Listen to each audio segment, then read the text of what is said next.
आजमगढ़ जनपद के सगड़ी विधानसभा क्षेत्र में बड़ी ही धूमधाम से मनाई गई भारतीय संविधान के निर्माता बाबा साहब डॉक्टर भीमराव अंबेडकर की 133वीं जयंती क्षेत्र में बड़े ही हल्लो उल्लास के साथ धूमधाम से मनाई गई।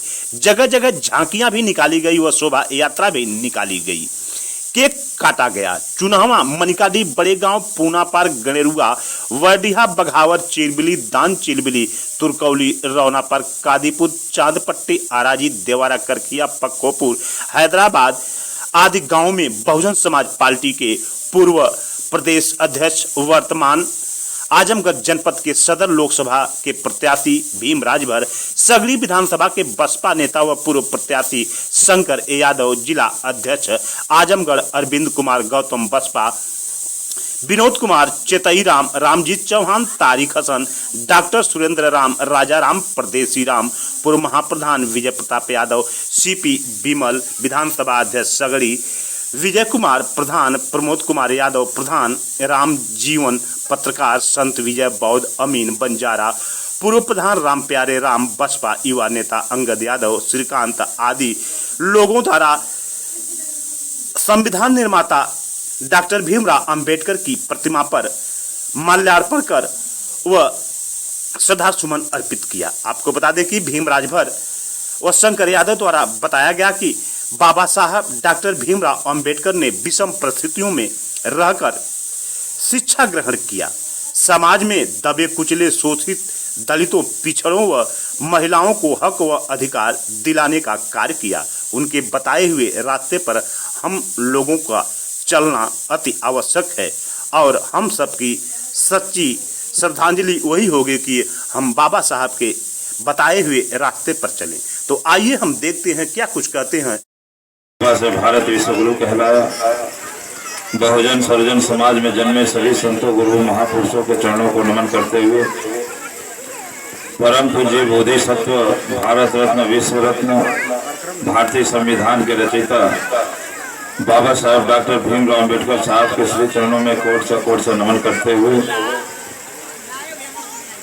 बावन से BS4 BSP के संस्थापक, देश में सामाजिक परिवर्तन के महानायक, सोई हुई कौम को जगाने वाले और 21वीं सदी हमारी है अब बहुजन की का नारा देने वाले माननीय श्री कांची राम साहब के चरणों में श्रद्धा सुमन अर्पित करते हुए बहुजन समाज पार्टी की राष्ट्रीय अध्यक्ष, पूर्व सांसद, राज्यसभा, लोकसभा, देश में सामाजिक परिवर्तन की महानायिका, आयरन लेडी, न्याय की देवी और भारतवर्ष के सबसे बड़े प्रदेश उत्तर प्रदेश की चार बार यशस्वी मुख्यमंत्री रही परम आदरणीय बहन कुमारी मायावती जी के कुशल नेतृत्व में आस्था विश्वास व्यक्त करते हुए आज बहुजन समाज पार्टी के तत्वावधान में इस सगड़ी विधानसभा के इस पावन सरजमीन चिलबिली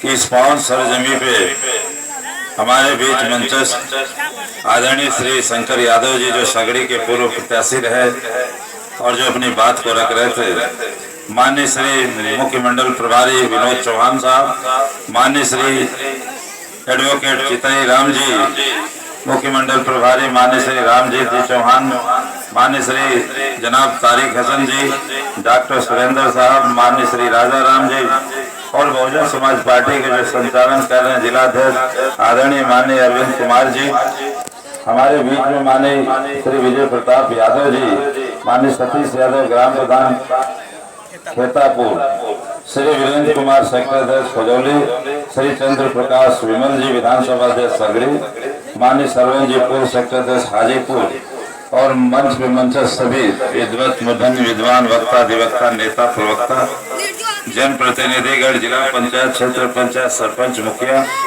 बहुजन समाज पार्टी के वाम सेव के सम्मानित संयोजक, सेक्टर बूथ के पदाधिकारीगण, हमारी दूर बैठे हुए हमारी माता बहन, नौजवान साथी, बुजुर्ग, पिता तुल्य, आप सभी को इस पावन अवसर पे मैं हार्दिक अभिनंदन, वंदन, जय भीम करता हूँ। और आज सबसे पहले मैं पीछे हट के बनाओ इस आयोजक मंडल और इस गांव के सभी सम्मानित बंधु, माननीय प्रधान जी, आप सगड़ी के पूर्व प्रत्याशी रहे, हम लोगों ने, मैं समझता हूं कि मैं 5-6 स्टेट का आदरणीय माननीय बहन जी ने मुझको कोऑर्डिनेटर बनाया।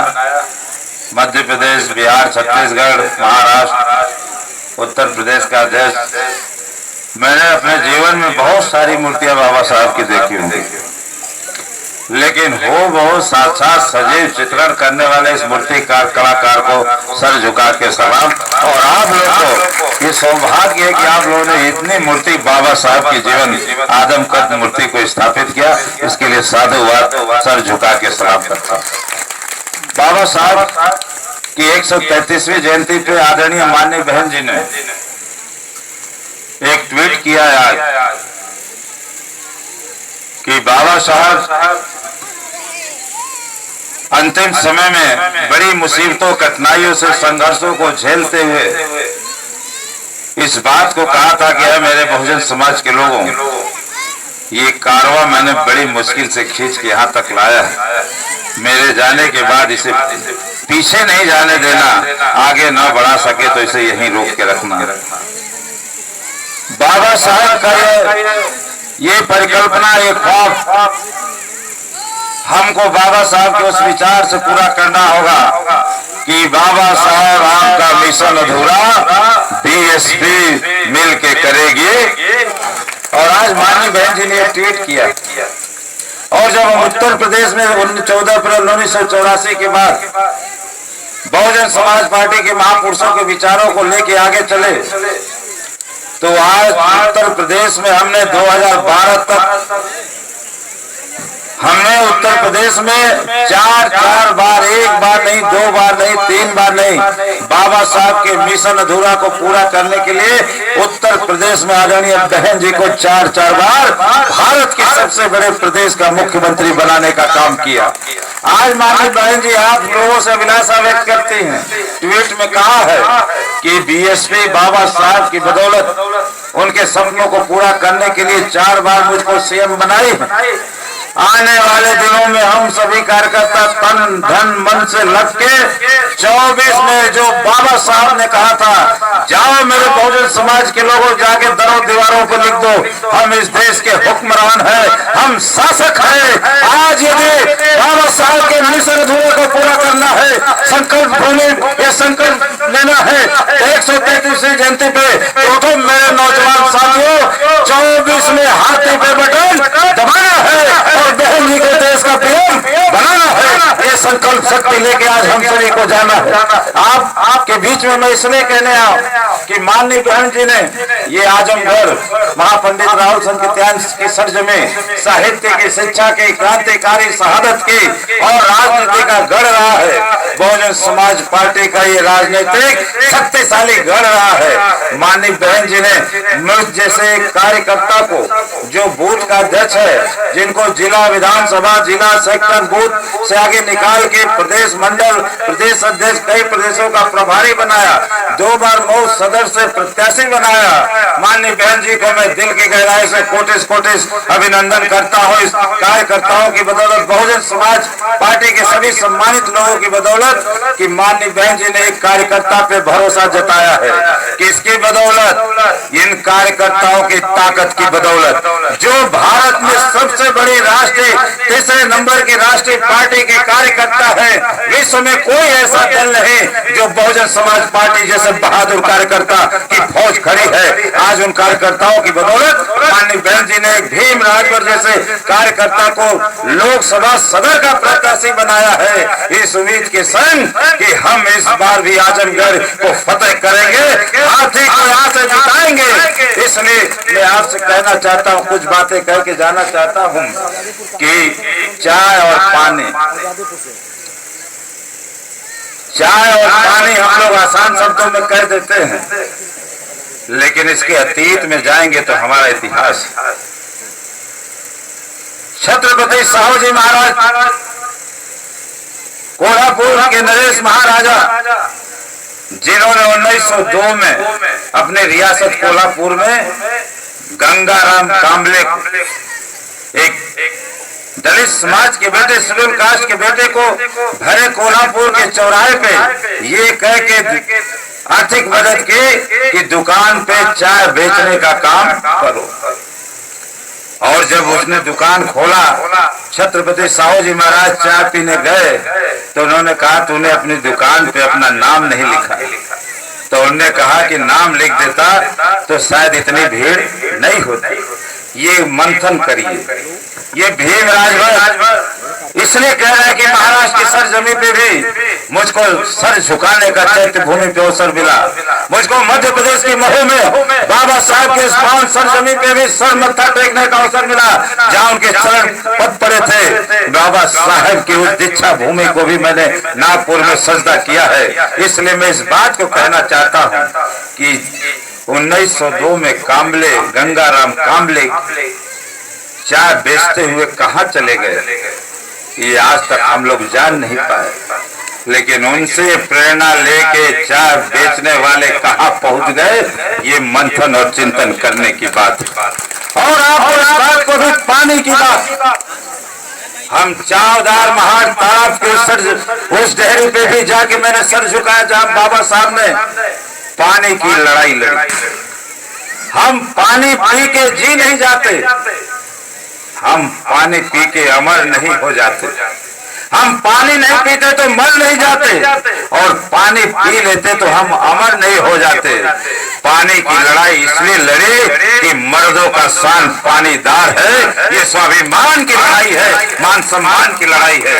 यदि हम बाबा साहब के अनुयायी हैं, बहन जी के सच्चे भाई हैं, माननीय कांसी राम साहब के सिपाही हैं, तो जो पिछड़ा समाज खेत खलिहानों में पगडंडियों में अपनी बात नहीं कर सकता था, एक मेंबर नहीं जीत सकता था, एक प्रधानी नहीं जीत सकता था। धन्य है बाबा साहब भारत का संविधान, माननीय कांसी राम जिन्होंने सोई कौम को जगाया, और माननीय बहन जी जिन्होंने राजपाट चल के दिखाया कि इस देश में बहन जी जैसा भी शासक हो सकता है, जो कानून के द्वारा बाघ और बकरी को एक घाट पे पानी पिला सकता है। आज यदि हमको बोलने का अवसर मिल रहा है, इस आजमगढ़ से चुनाव में उम्मीदवार बनने का अवसर मिला है, तो ये बाबा साहब आदरणीय माननीय बहन जी की देन है कि सोई हुई कौम को जगाया है। इस सोई हुई कौम को जो कपड़ा फटे कपड़े लत्ते को पहन के सोता था, सोया था, लेकिन इसको राजपाट का सपना किसी ने दिखाया तो नीला झंडा हाथी निशान आदरणीय बहन जी और माननीय कांसी राम साहब। मैं आज से जाते जाते एक बात और कह के जाना चाहूंगा कि बाबा साहब के विचार, बाबा साहब ने कहा है कि जाओ जाके दरों दीवारों पर लिख दो हम इस देश के हुक्मरान शासक। छोटी सी बात, लेकिन हम लोगों ने कहीं न कहीं ये भूल की। जब हम लोगों ने बाबा साहब की बात को माना तो 4 बार उत्तर प्रदेश में मुख्यमंत्री बहन जी को बनाया, और आज वक्त है, माननीय बहन जी इस बात को समझ गई हैं, इसलिए पहले से ही गांव चलो अभियान, सेक्टर बूथ की बात और सभी लोगों को लैस कर दिया। माननीय बहन जी दूरदृष्टि सोचते हैं, वो जानते थे कि आने वाले समय में चुनाव कार्यकर्ता लड़ेगा और ये समाज में संदेश जाएगा। आज हमारे बीच में मैं जहां भी गया हूं, सभी लोगों को ये उम्मीद जगी है, मैं कार्यकर्ता हूं, मेरे आगे पीछे कोई नहीं, मैं माँ बाप का इकलौता औलाद, मेरी कोई औलाद नहीं, लेकिन मैं जीता हूं तो इस मिशन मूवमेंट के लिए, मरूंगा भी तो इस मिशन मूवमेंट के लिए।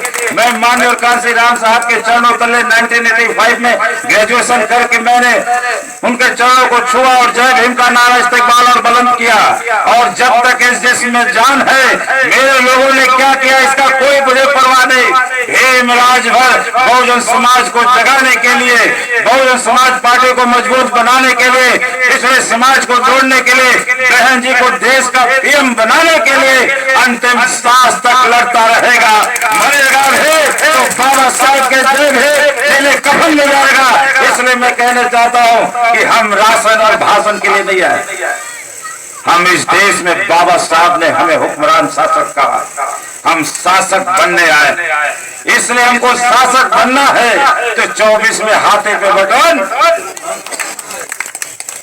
और 25 तारीख को नेशनल कोऑर्डिनेटर परम आदरणीय माननीय आकाश आनंद साहब, जो जिनको माननीय बहन जी ने एकमात्र उत्तराधिकारी घोषित किया, 25 अप्रैल को लालगंज के गोसाई बाजार में उनका कार्यक्रम है, जो मंजूरी एयरपोर्ट से उतर के ऑन रूट जाएंगे।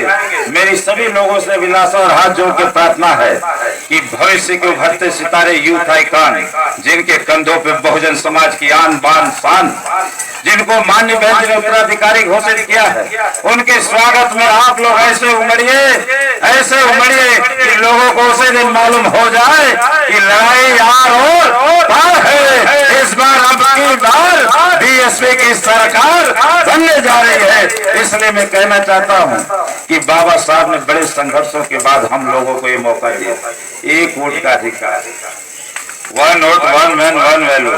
हमारे भैया लोग एक वोट समझ ला लो, कि ना समझेला तो बड़े सस्ते में जाला।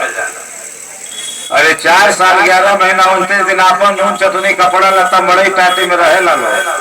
वो समय के तोरी लड़का के मार दे शौक भाई, तब स्वाभिमान जाग जाला कि हमारी लाले के काहे मरला, भले चाचा मार दे। यदि जमीन का काती का सार में खेत का फलवा सड़क के 1 इंच इधर चल गए तो शौक दोनों भाई लेके लाठी मार पीट के तैयार हो जाला कि हमार मेड़।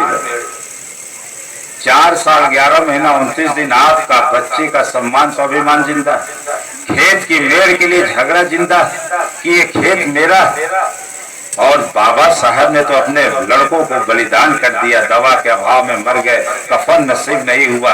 आपके एक बेटे को कोई सगा चाचा एक चाटा मारता है तो माँ का कलेजा निकल पड़ता है, और बाप मार के भी कोने में जाके सिसकता है कि मैंने अपने कलेजे के टुकड़े को मारा है, पश्चाताप करता है।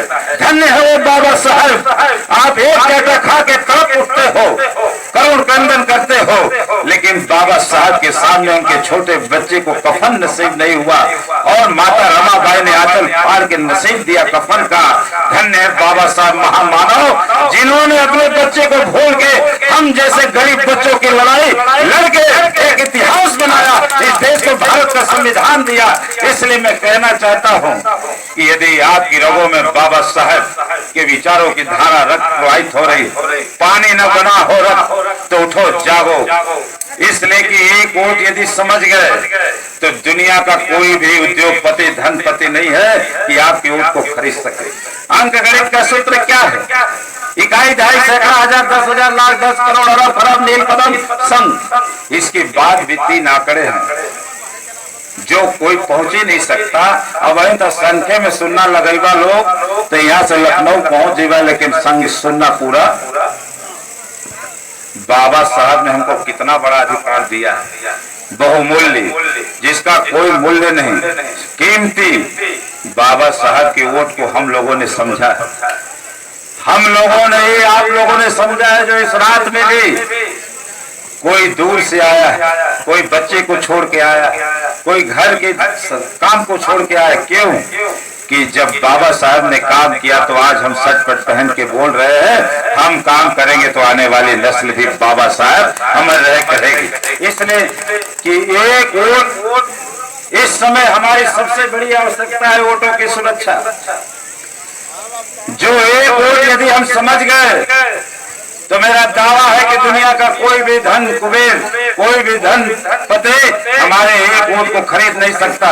जब 4 साल 11 महीना 29 दिन मान सम्मान स्वाभिमान बेटा बेटे इज्जत प्रतिष्ठा के लिए हम लड़ते हैं, झगड़ते हैं, अपने सम्मान स्वाभिमान को जिंदा रखते हैं, यदि बाबा साहब ने हमें 5 साल में एक बार अवसर दिया है वोट देने का, तो कसम बाबा साहब के 24 में हम नोट रोटी खाएंगे और हाथी पे बटन दबाएंगे और देश का पीएम बहन जी को बनाएंगे। इस बात को आप सभी लोगों से मेरी इल्तिजा है कि आपको किसी से लड़ना नहीं, हमको समय पे जाके अपना वोट डाल देना आने वाली 25 मई को।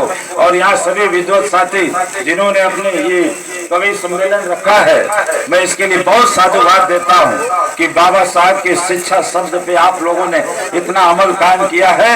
इन्हीं शब्दों के संग जाते जाते मैं इतना कहना चाहूंगा कि आप सभी लोग बड़े बड़ी शिद्दत से इस बात को सुने। आप सभी से मैं अपील करते हुए कि आगामी 24 अप्रैल को गोसाई बाजार और आगामी 25 मई को जब आपके इस आजमगढ़ का भाग्य, आपके आजमगढ़ के उम्मीदवार का फैसला लेना है, तो 25 मई को आप सभी लोग इस गरीब, इस साधारण कार्यकर्ता बेटे का ख्याल रखेंगे। मैं कार्यकर्ता हूं, मैं बूथ से चल के यहाँ तक आया हूं, मैं आपके दुख सुख का साथी हूं, मैं प्रदेश अध्यक्ष में भी यहाँ बहुत घुमा हूं। मैं आपको यकीन दिलाता हूं मेरे कार्यकर्ता बंधु, मैं आपके हर कदम का कदम वार बनूंगा, हम सफर बनूंगा, आपका हमरा बनूंगा। जहाँ आपका पसीना गिरेगा ये भीम राज सजदा करके आपके लिए जिंदाबाद करेगा। इन्हीं शब्दों के संग आप सभी का वादन करते हुए बहुजन समाज पार्टी सर्वजन समाज की पार्टी है, सभी ये भाईचारा जो बना बैठा दिख रहा है आप सभी के समक्ष, मेरी पूरी उम्मीद है कि एक एक वोट आपके भाई को मिलने जा रहा है, बहुजन समाज के हाथी को मिलने जा रहा है। और हमारे शिक्षाविद प्रबुद्ध वर्ग जो बामचुप में, मैं उनसे भी गुजारिश करूंगा कि आप सभी लोगों की देन रही है कि उत्तर प्रदेश में हम सभी लोग आगे बढ़े हैं। इन्हीं शब्दों के संग आप सभी का वादन करते हुए सभी लोगों का पुनः धन्यवाद करते हुए जय भीम, जय भारत। हुई जनता को जगाने वाले मान्यवर कांसीराम जी की चरणों में श्रद्धा का सुमन अर्पित करते हुए, उनके माता पिता के चरणों में श्रद्धा सुमन अर्पित करते हुए, करुणा के सागर भगवान बुद्ध के चरणों में, उनके माता पिता के चरणों में श्रद्धा का सुमन अर्पित करते हुए, साथियों आज जिसको जन्मदिन है वह जन्मदिन हम लोग मना रहे हैं। पूरे देश में नहीं पूरे विश्व में आज मनाया जा रहा है। आज उस माँ के चरणों में श्रद्धा सुमन अर्पित करूंगा जिसने अपने कोख से ऐसे लाल को पैदा किया था जो हमें जीने का अधिकार दिया। मैं उस पिता को चरणों में श्रद्धा का सुमन अर्पित करता हूँ जिसने उनको उंगली पकड़ करके शिक्षा दिया, और वह शिक्षा आज हमारे लिए एक ग्रंथ के रूप में है। वह व्यक्ति आज हमारे लिए भगवान स्वरूप है। शायद वो भगवान न रहते तो शायद हम इस आपके सामने खड़ा होने लायक नहीं रहते, क्योंकि जिस समय वो शिक्षा ग्रहण कर रहे थे उस समय इतनी छुआछूत, इतना व्यवस्था गड़बड़ थी कि ऐसे में शूद्र जाति में पैदा होने वाले व्यक्तियों के लिए शिक्षा मुमकिन नहीं था। चारों तरफ इंसान ही इंसान को नीचे दिखाने था, कमर में झाड़ू बांध के घुमाता था, सर पे मैला धोता था और उसको नीच कहा जाता था, मलिक्ष कहा जाता था। उसके परछाई को लोग नहीं काटते थे। ऐसे समय में बाबा साहब भीमराव अम्बेडकर जी पैदा हुए। इन कुरीतियों को देख करके उनका बहुत मन विचलित हुआ था और तमाम झंझावातों को झेलते हुए, तमाम अव्यवस्थाओं को झेलते हुए उन्होंने शिक्षा ग्रहण की। और शिक्षा ग्रहण करने के बाद पहले आप जानते हैं कि इस देश में 500 रियासत से ज्यादा रियासतें थी और छोटे छोटे रियासत के राजा हुआ करते थे, और हम सब उनके क्या बोलते हैं नीचे प्रजा के रूप में हमारा खून चूसा जाता था। हमारी बहन बेटियों का इज्जत लूटी जाती थी। अगर कोई किसी घर में खूबसूरत लड़की पैदा हो गई तो वो राजा रजवाड़े अपनी हवस पूरे करने के लिए उन्हें अपना टंगवा के अपने दरबार में मंगा लिया करते थे। ऐसे समय में बाबा साहब पैदा हुए। जब उनको अंग्रेजों का जब जाने का समय आ गया तो उन्हें देश में एक लोकतंत्र को बढ़ाने के लिए, ताकि लोकतंत्र देश में रहे, उस लोकतंत्र के लिए बड़ी कुर्बानियां हुई और तब जाके अंग्रेज बाहर गए। और उन्होंने मौका मिला अम्बेडकर जी को जो संविधान लागू हो। वो संविधान हमारे लिए ग्रंथ है, वो हमारे लिए रामायण से भी बड़ा चीज है।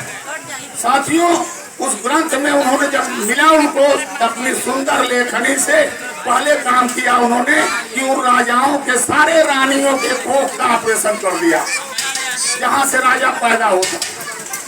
इसके बाद उन्होंने एक ऐसा अधिकार दिया कि जो रानी जिसको अधिकार था वही रानी मेहतरानी को भी था, जो महिला ढोती थी, कमर में झाड़ू बांधा रहता था, गले में हाड़ी बांधी जाती थी, उसको भी वही अधिकार मिला। जब ये अधिकार मिला तब जाके हमको पढ़ने का अधिकार आया, नहीं तो न पढ़ना था न कुछ ना था, केवल हमारा शोषण हुआ करता था।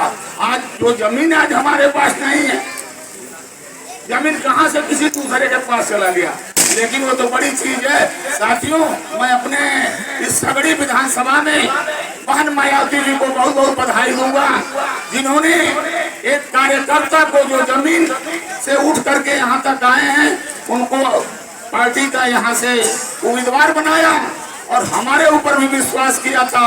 22 में आपके बेटे को सगड़ी से विश्वास देकर भेजा था, लेकिन हमारे ही समाज के लोगों ने हमें दफन कर दिया, हमारे ही समाज के लोग हमको दफन कर दिया। लेकिन मुझे कोई उसका गम नहीं है, मुझे उसका गम नहीं है। जब तक ये सांस चलती रहेगी, सगड़ी की सारी जनता का मैं सेवा करता रहूंगा, इसको पीछे नहीं। और मैं चाहूंगा कि 4 तारीख को जब बक्सा खुले तो सगड़ी विधानसभा से केवल हाथी नजर आए, किसी का पता न चल पाए। यही आप लोगों से मेरी गुजारिश है, मेरा प्रार्थना है कि हाथी निशान के अलावा कोई निशान नजर न आए, तब जा करके आप लोग सीना तान के कहोगे कि हम किसी उद्योगपति को नहीं जिताए हैं, हम किसी व्यापारी को नहीं जिताए हैं, हमने एक किसान के बेटे को, एक मजदूर के बेटे को, इनके पिताजी भी मजदूर रहे होंगे, हमारे बाप भी मजदूर थे, बहन जी ने उस पर विश्वास जताया था, बहन जी ने इनको ऊपर भी विश्वास जताया है, किसी उद्योगपति पर नहीं विश्वास जताया है। तो मैं आप लोगों से करबद्ध करके यही प्रार्थना करूंगा कि 25 मई को जब आप वोट देने जाइएगा, जरूर जाइएगा, और खाना मत खाइएगा, नहाइएगा नहीं, पहले लाइन लगा करके हाथी वाली बटन दबा के तब आइएगा। ये आपसे करबद्ध प्रार्थना है। और भाई भीमराज जी को आप अपना लड़का समझ करके ये आपकी सुनेंगे, इनके यहाँ उद्योगपति नहीं आएंगे, नहीं उद्योगपति व्यापार करने नहीं जाएंगे, ये आपका विकास करेंगे, आपका साथ देंगे। इन्हीं शब्दों के साथ मैं अपने विचार को विराम देता हूँ।